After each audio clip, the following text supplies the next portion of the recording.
Last Sunday, our brother Isaac took us through the meaning of teamwork. The meaning of teamwork.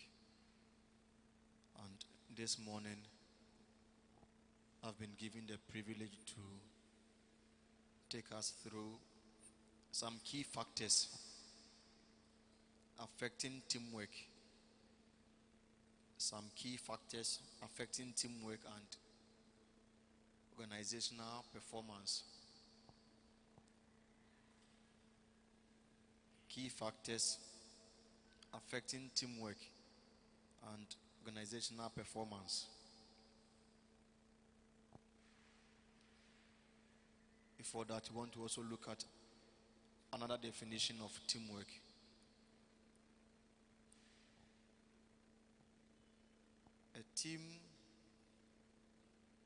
A definition for team. A team is a small number of people with complementary skills.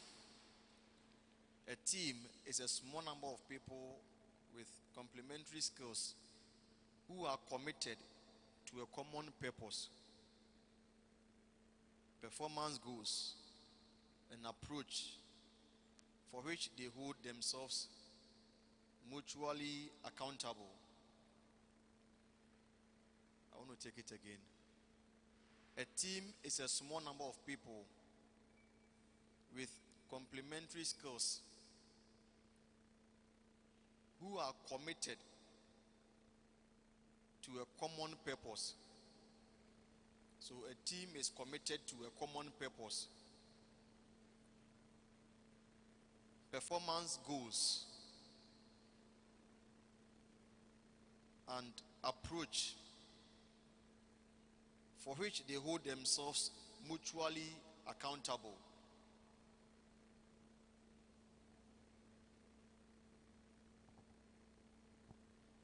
And when you look at our setting, our church, you could see that we run on systems. We have the pastoral system, you have the family system, and then the service units. All these are groups collaborating or marching for a common goal. And we said that a team strives for a common goal. We have a vision that is bringing believers to the full knowledge of Christ, taking the full gospel to every nation, everybody, every day. And this common goal cannot be achieved without teamwork. Therefore, there is a need for teamwork. That is why we have family system and then service units. And how can these teams work together to achieve a common goal? We have some factors. One of them is communication. For us to achieve the common purpose or the common goal, one of the keys is communication. And in communication, we want to look at the verbal communication. The verbal communication, how verbal communication can help us to achieve the common goal. James chapter 3 verse 1, the Message Bible. James chapter 3 verse 1. The whole horse.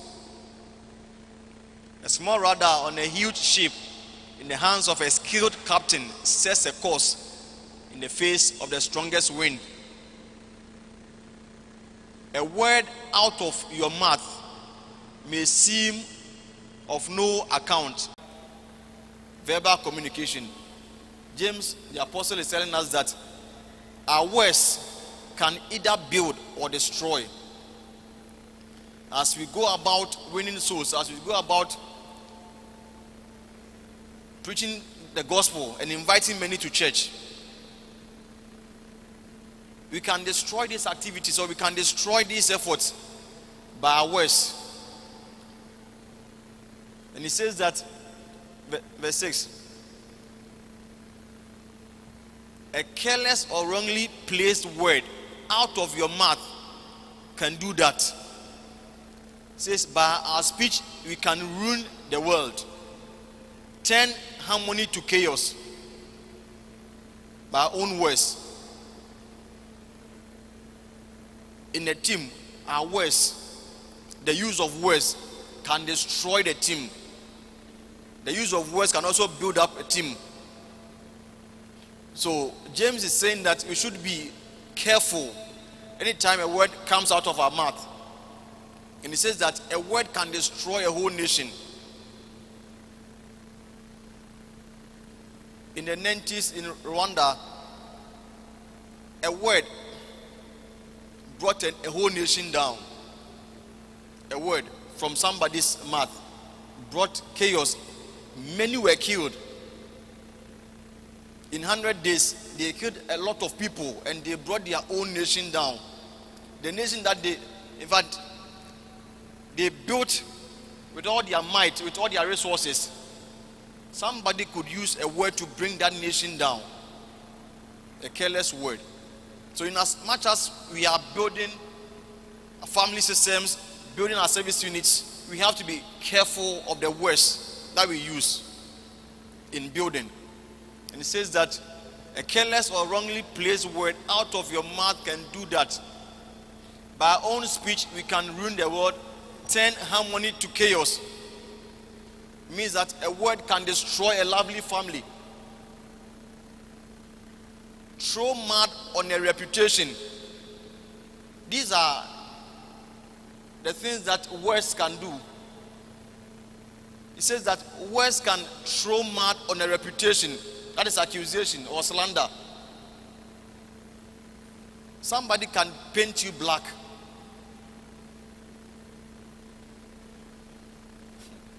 Through words, somebody can paint you black. You appear like a caricature before somebody by words.